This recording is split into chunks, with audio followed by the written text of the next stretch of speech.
So this is it. This is it. This is the day we've been waiting for.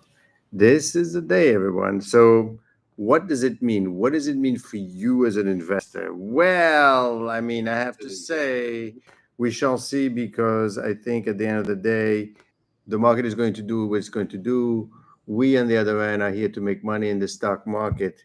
So, um, this is important because, as you know, in the past, what we've been thinking about recession, we've been thinking about inflation, we've been thinking about we've been about the earnings, right? When I say we, I mean the market, because the market is always looking for a story. The market is always looking for a story, right? Think of the market as a child. The market is a child, and a child needs to be told the story. You know what's going to happen. Tell me everything is going to be all right. Tell me everything is going to be okay.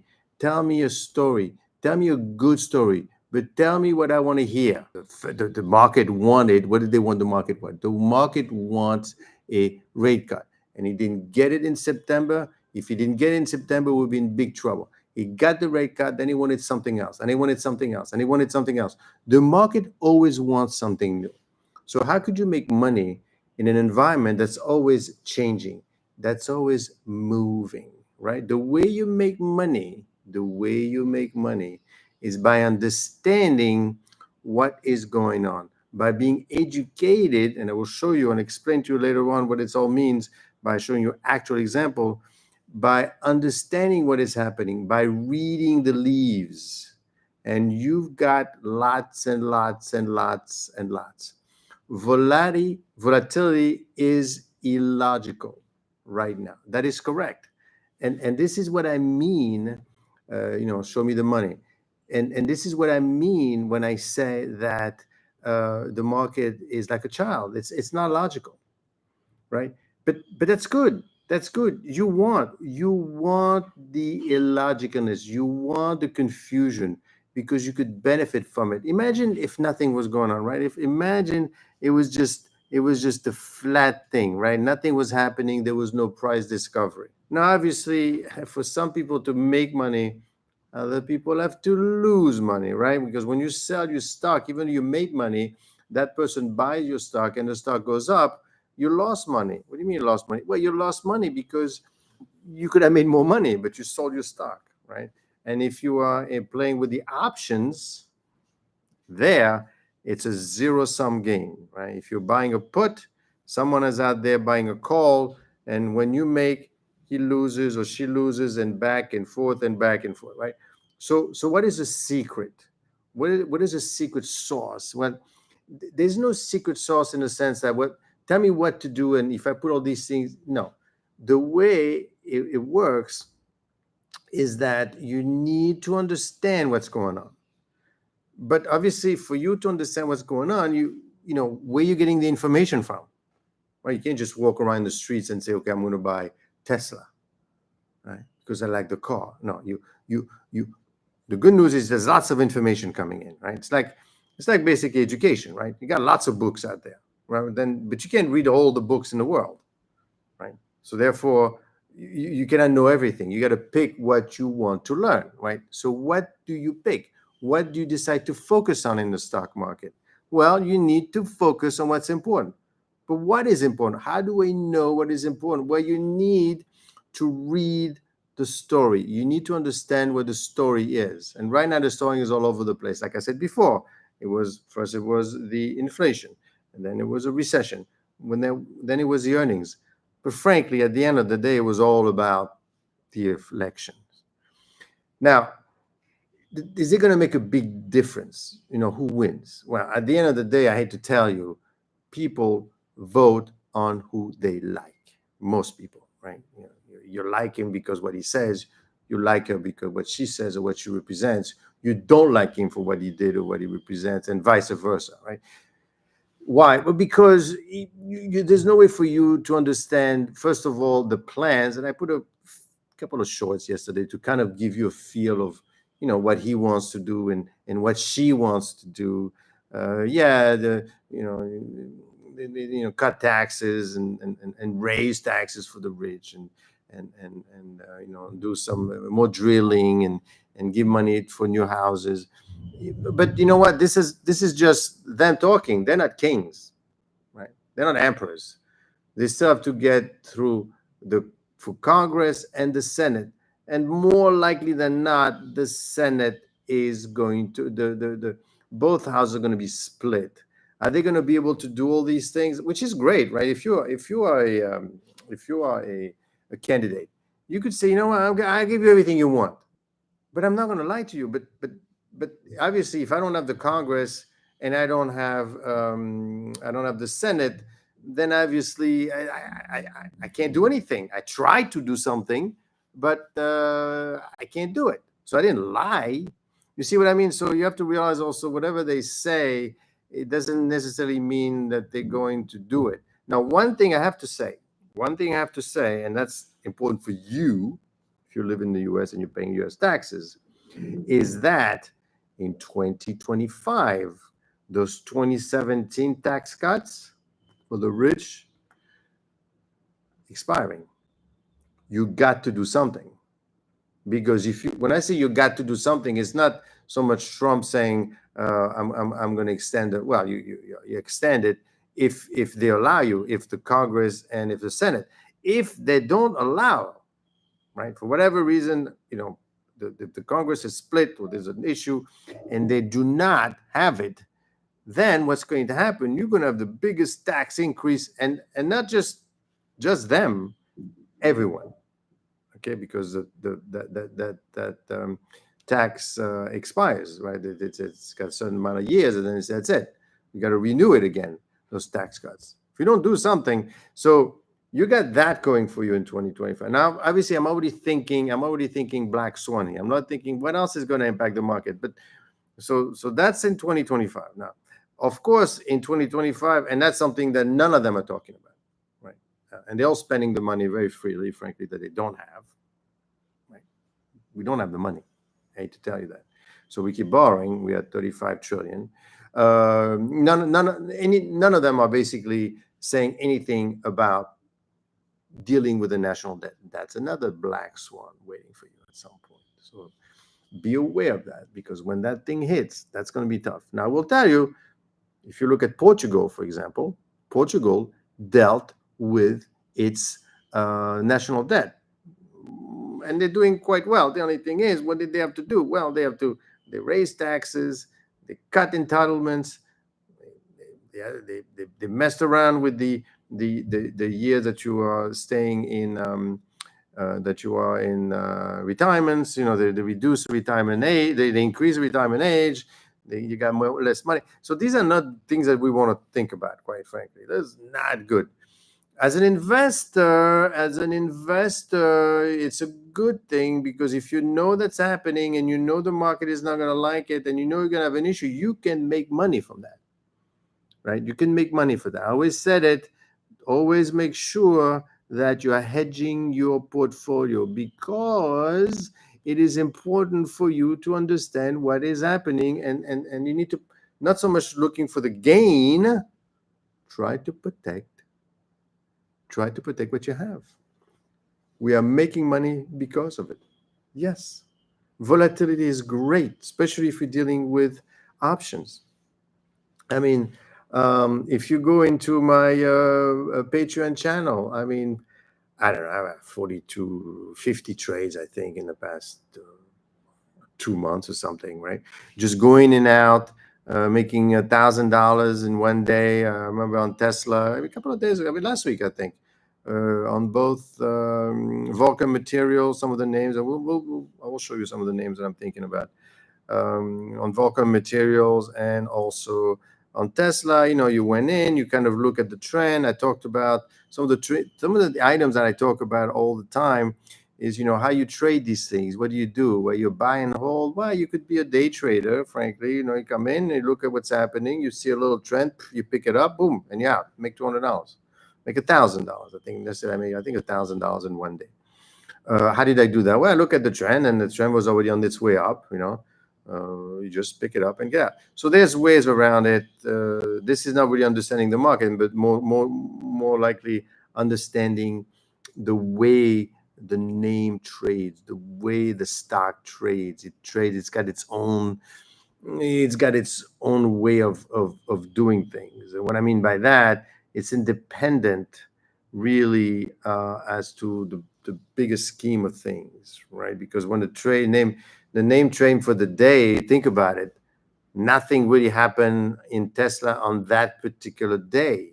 There's no news, and yet it moves, right? Moves in expectation of what's going to happen. So how do you predict something like this every single day, consistently and successfully? That's very difficult. Why? It's like trying to predict the weather. I know it's going to be cold in the winter. I don't know exactly on what day. So that's the thing you need to mostly worry about. But I mean, so that's kind of my speech in terms of where are we, what's going on, who's going to win, who's not going to win.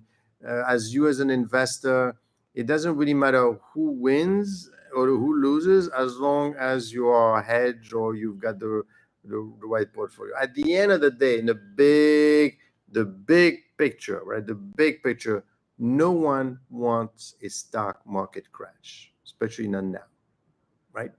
So I don't think that's going to happen. I think the market is up today anyway, and we'll take a look at that as well. Nobody wants a stock market crash. The Fed has plenty of things they could do. They could lower the rates even more this week. Remember, this is an important week again. There's lots of stuff happening this week. There's the rates, there's the election, obviously. There's also the election might surprise you. They might be done very much quicker than you think, because lots of people are going to be voting that you haven't heard about, because they don't want you to know what they're thinking, right? I mean, which one candidate suits your goal the most? Well, it all depends, right?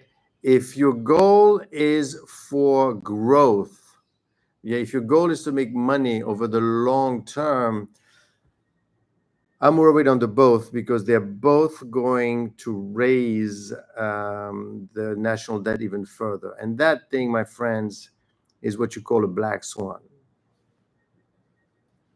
I mean, it's not a black swan since I'm talking about it. It's like a gray swan. Right? A gray swan is basically some event that no one is thinking about, and that's going to hit you. That's the thing that you need to worry about in the stock market. You need to worry about what people don't talk about. That is what you need, because if somebody doesn't talk about it, the market in its own machine is not really pricing that risk at all. Doesn't know. If he doesn't know, it's not going to price it. If he keeps talking about it and talking about it, and Trump is going to be elected, or it's going to be Kamala, it goes back and forth, then the market readjusts accordingly and it prices in the. But when it comes on Monday morning and something happened, like this thing in August 5th with Japan and the carry trade, and no one knew about it. So to answer the question, which one candidate suits your goals the most, right? My goal is to make money in the stock market, right? So if I'm going to play around with options, I want the volatility. And I hate to say it, I don't want to be bipartisan, but if Trump wins, you know, it's going to be a circus is going to be into town. No, it's not necessarily a bad thing, because quite frankly, economy was doing pretty well when he was in charge. Okay. Now, obviously, does it mean the economy is everything? Well, I mean, if you want to make money in the stock market, I'm talking about money. I'm not talking about anything personal. Do you like the guy? You don't like the guy? The point is that he's crazy enough that you don't know, and they don't know exactly what he's thinking, which that's what you want, right? So they can never predict what he's going to decide. So if you don't know, if you have a crazy guy in front of you, then you don't move. You don't mess around with somebody like this, because he's crazy enough to do it, whatever it is. So if he wins, then what's going to happen is you're going to have, he's talking about the tariffs. Now, obviously, people are saying, whoa, the tariff is going to be more expensive. Yeah, it is true. There's going to be inflationary in the short run, right? But then, don't forget, you raise tariffs, you pay more for the goods. So you're not going to buy those goods. You're going to buy goods made here. But they the producers, going to lose a lot of money. The U.S. is still a huge, humongous.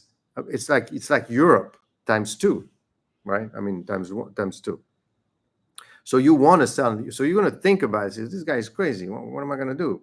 Well, maybe we should, do something to, because that's how he's a shaker and maker. So you may not like the guy. That's different. I'm not talking about his personality, but the things get done, right?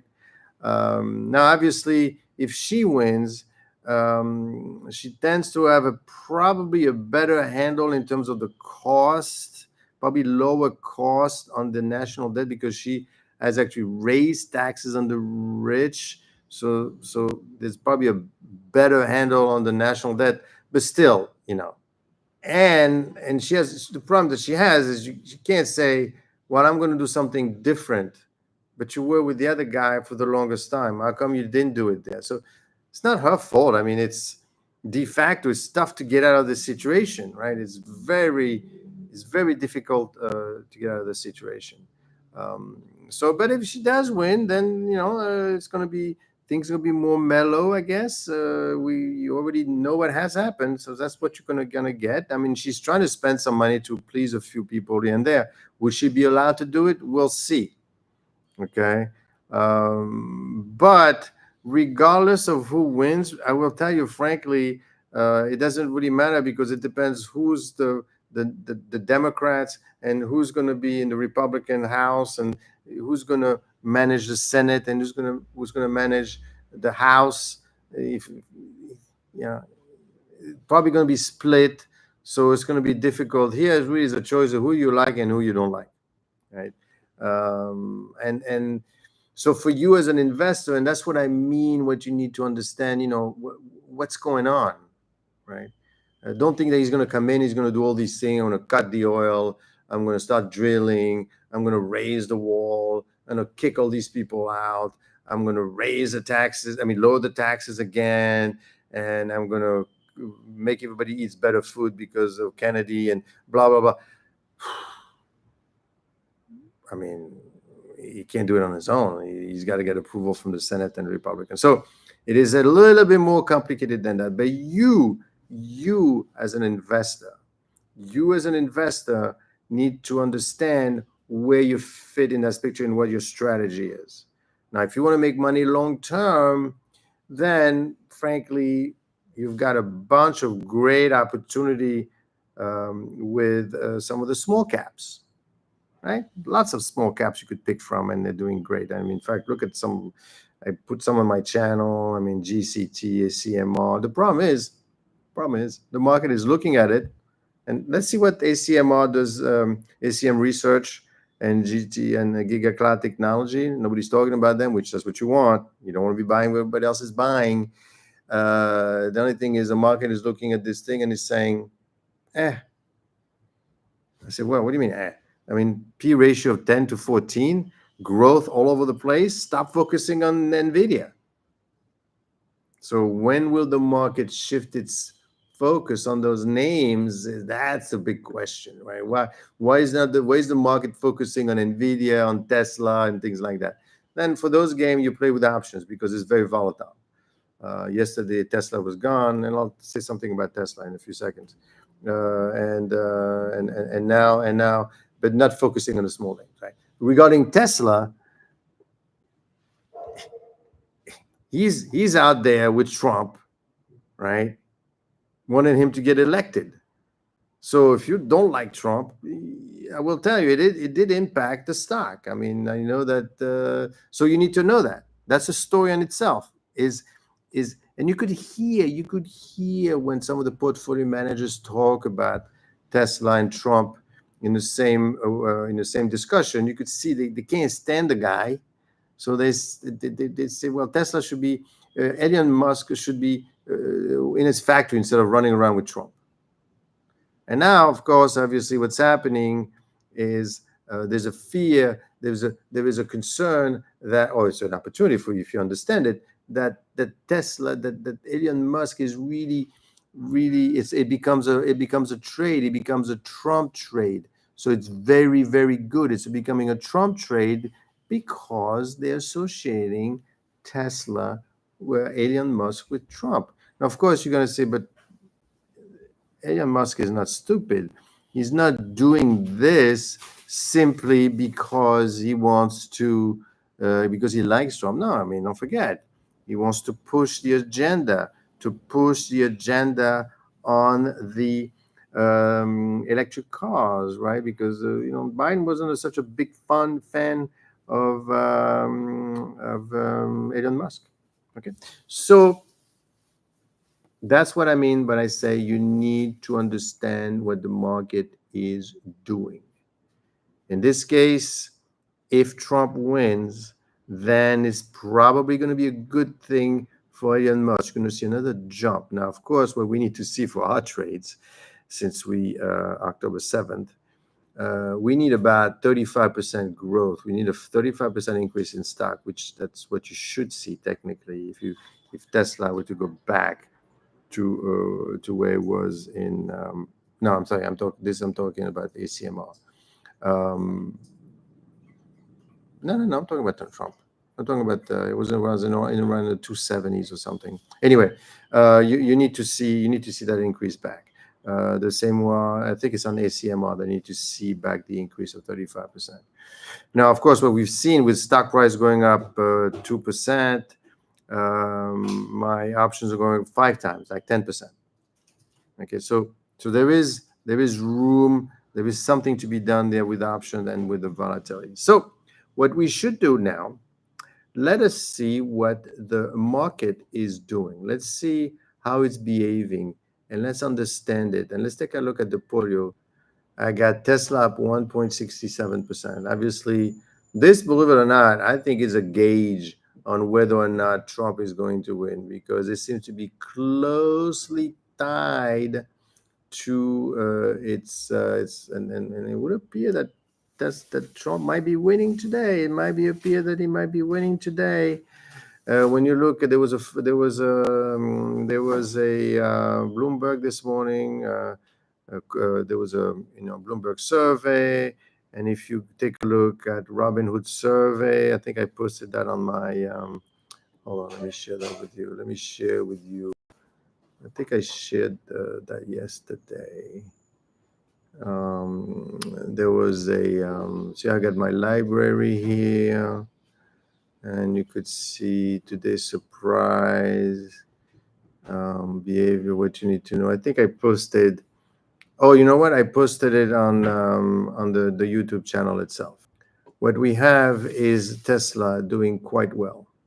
Don't forget, in fact, all of my names, all of the names that I'm following are doing quite well.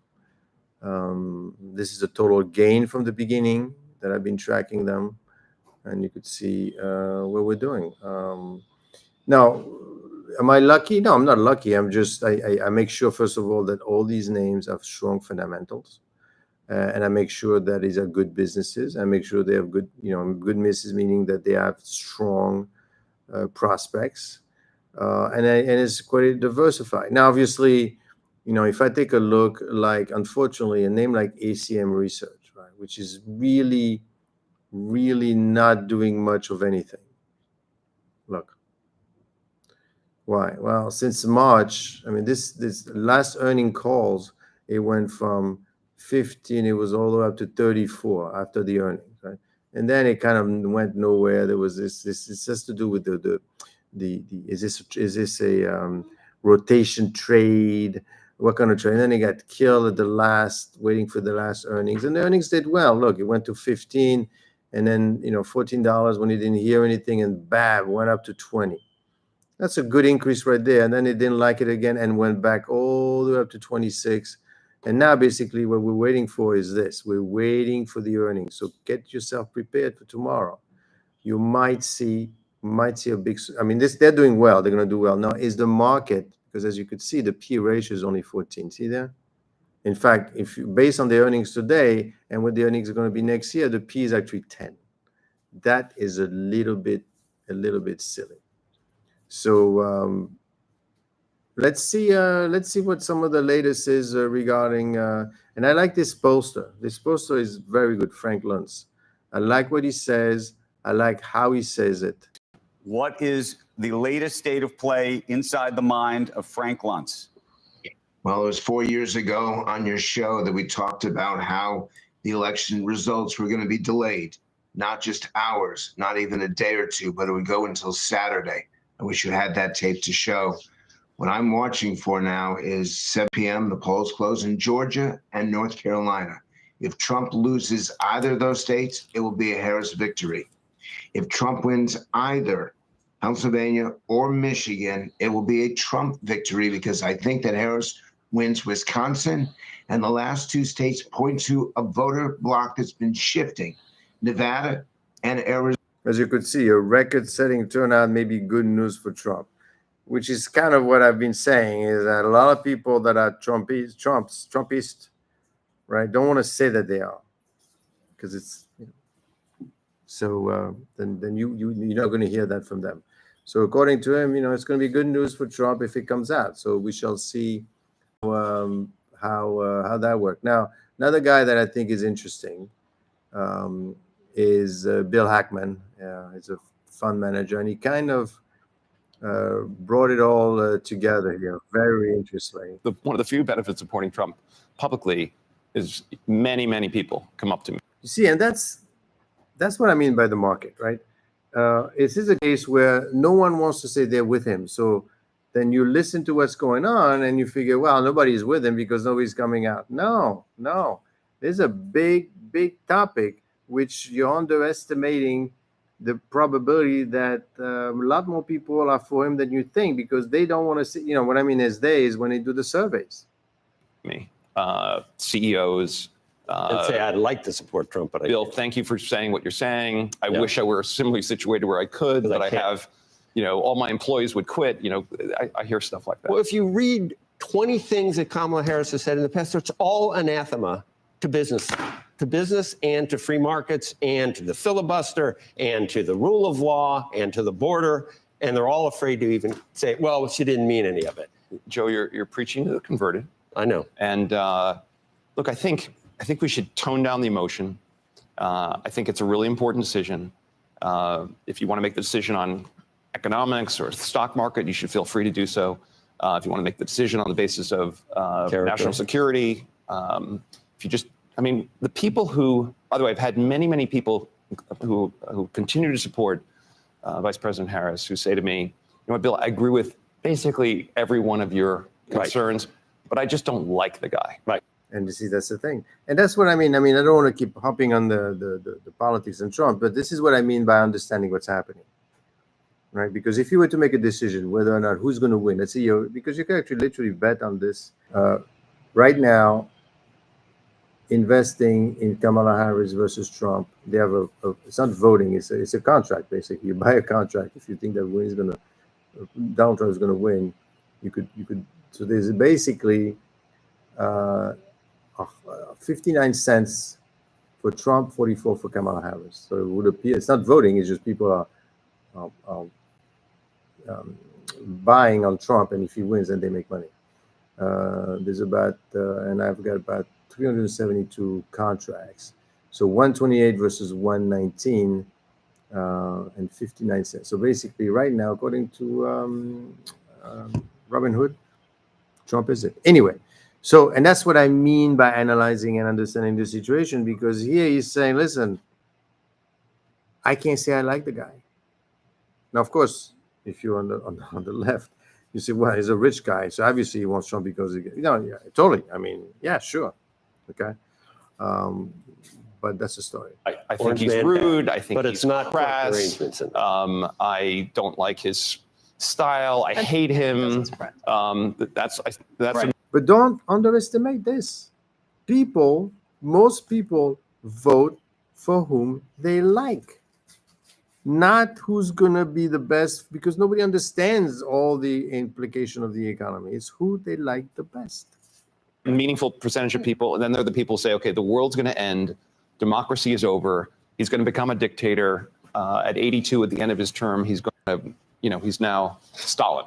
And there are some meaningful, thoughtful people who this is what they believe in. By the way, I respect them. By the way, I would argue those people fear the risk of that. Yeah. I don't think anyone thinks that that risk exists. Now, having said that, even if he's not a dictator, even if he's not going to take over the country and raise the problem is that if people think that, and that's what I mean by, this thing that I always say, that it's not really what's happening on the ground, is what people think. He's probably not going to take over the country, right? But if people think that he's going to do, if people think that the U.S. is now weaker, is weakening the democracy of the U.S., although we're not a democracy, we're a republic. But if we're weakening the democracy, then obviously, do you really want to buy their bonds? Do you want to refinance national debt from the U.S.? That could have an impact, and that's what I mean. I mean, he's all over the place, so you got to be careful. So to that end, I'd be concerned about, yes, what people think. And this is the same thing in everything we talk about when we talk about the stock market. When we hear the news, we hear the economy. What's really going on in the economy? I don't know. All I'm saying is I'm looking at the numbers and the perception of it. And that is what you need to understand. With Kamala Harris. You agree with that?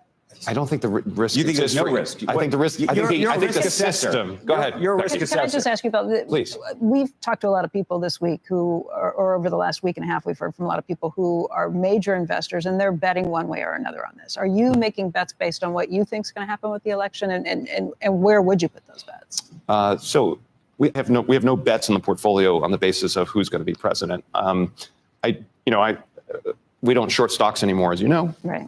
Now, we're saying something about Bill Ackman, very shrewd guy. I don't know if you probably don't know the story, but he used to, he did an LBO of Walmart, if you remember Walmart.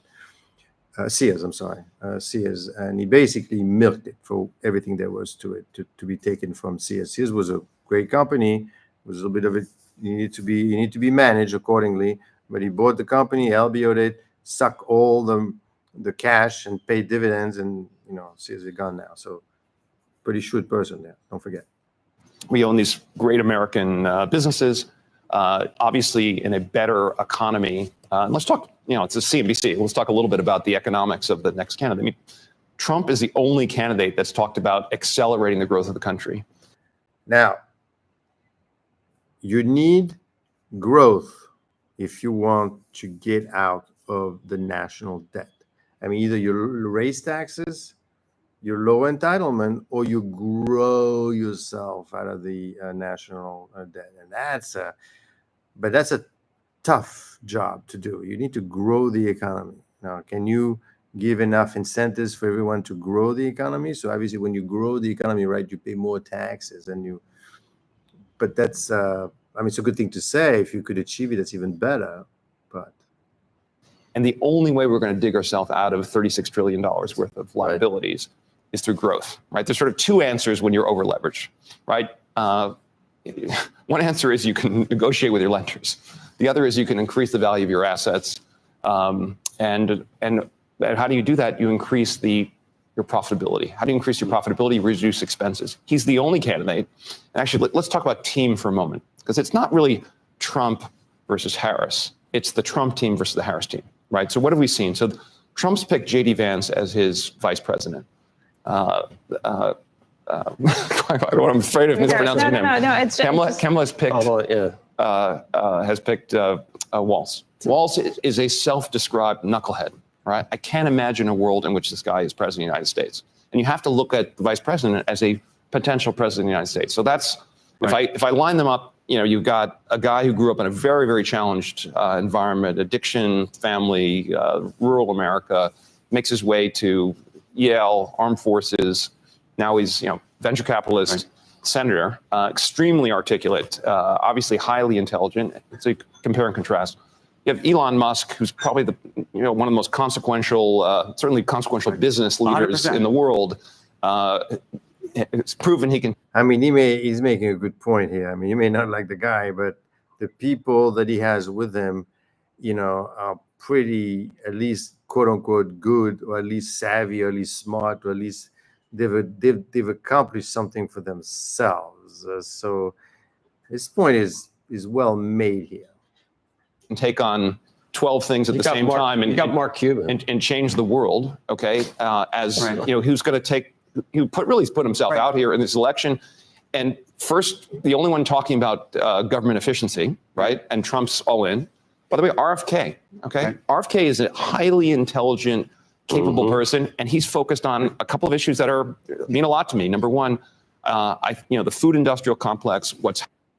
Yes, he's got IFK as well. I mean, we may not like what he has to say, but the whole thing with the food, what we eat, he's totally right on that. I've been to Europe, and they don't eat like we do. They do not eat that like we do. Fortunately for them. Happened to the health of Americans over the last couple of decades. He's going to focus on that. I think that is a critically important issue. I think examining the 73 shot regime that we give our kids and is worth doing. You've spent your whole career talking about truth, honestly. Yes. You go out there publicly talking about companies that you think are lying. Sure. And I just want to know what you think when you see, for example, former President Trump publicly say on the record that he forced Deere to not move to Mexico. And then the company has to come out with a statement that says that that's false, fundamentally false. He puts on Twitter or on social. Yeah, well, yeah, obviously. I mean, come on. He's lying, and or at least he's not telling the truth, or you're not telling your truth. But if you don't like someone, then you could say, well, look, he's a liar. He's doing this, doing that. I mean, these are some of the things that you, frankly, need to get comfortable with at the end. So let us take a look at some of the policies. Another guy that I like to, one of my colleagues, right, is this idea that, well, what do we think is going to happen to Congress, right? What's going to happen to, who's going to be in charge, frankly? Who's really, really going to be in charge? So let's take a look at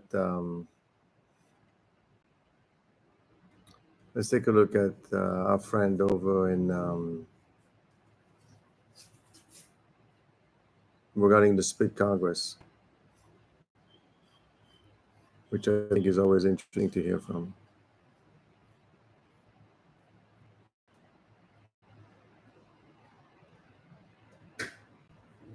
Here. He's professor emeritus of finance at the Wharton School of Business. He's also chief economist at Wisdom Tree. And Jeremy, we've got a Fed meeting this week, but I guess that's overshadowed by the election.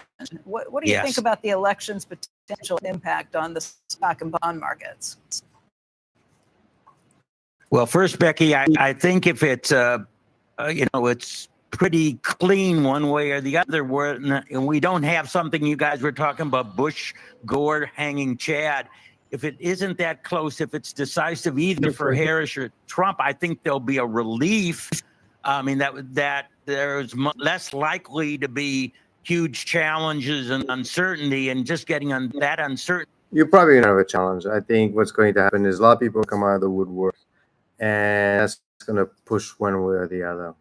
Behind us, I think, is positive. If there's a Democratic, if there's a Republican sweep of House, Senate, and the presidency, I expect the bond market to be wobbly. I expect them to be worried that Trump would enact all those tax cuts, and I think bond yields would rise. I think a split Congress, whoever wins the presidency, is probably the favorite for the. Okay. So that's what we're talking about. We are going to talk about this situation where you're probably going to have a split Congress. Okay. So these are the thoughts that you need to have for the day. Look at how quickly it gets done, who wins, if it gets drawn out, and how the market is going to react to it. Now, the fact is, though, somebody is going to win. So you can't just say, well, this isn't what's happening. No, either he wins or she wins. Of course, nobody wins, quote unquote. That's going to be a little bit, that could be a problem, because if it goes on and on and on and on, and then you have uncertainty. That is a problem, because the market does not like uncertainty, because it does not know how to price it. But if he wins or she wins, some people are going to be pissed, some are going to be happy, and then we're going to move on. And then on Thursday, don't forget, we have the Fed releasing its rate cut again, 25, maybe 50. So then we're back in business. We have a president. Rates are coming down. So something like ACM research that likes what it hears because it's doing well with the financial, that's going to be great. So I think overall it should be a very positive week to make money in the stock market. You could take that to the bank.